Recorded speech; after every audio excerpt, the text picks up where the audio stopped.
See, here's the nice thing. There's a one-on-one conversation that's not recorded is different than one that's listened by a lot of people, because I would venture I trust the intelligence of the viewer and the listener to detect even better than you.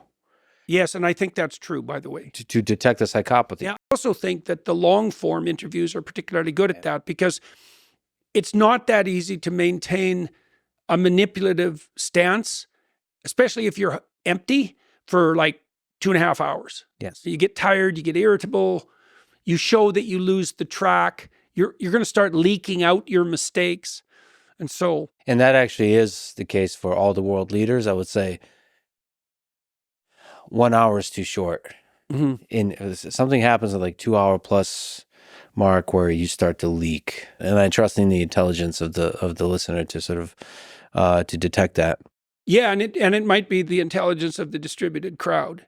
And I mean, that is what I've seen with the YouTube interviews, is that it's hard. This kind of idea, and that just puts fuel to the fire. It also motivates the paranoid types, because one of the reasons that paranoia spirals out of control is because paranoid people almost inevitably end up being persecuted, because they're so touchy and so suspicious that people start to walk on eggshells around them as if there are things going on behind the scenes. And so then they get more distrustful and more paranoid. And eventually they start misbehaving so badly that they are actually persecuted, often by legal authorities.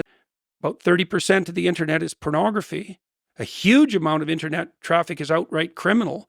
And there's a penumbra around that that's, psychopathic, narcissistic, troublemaking trolls. And that might constitute the bulk of the interactions online. And it's partly because people can't be held responsible.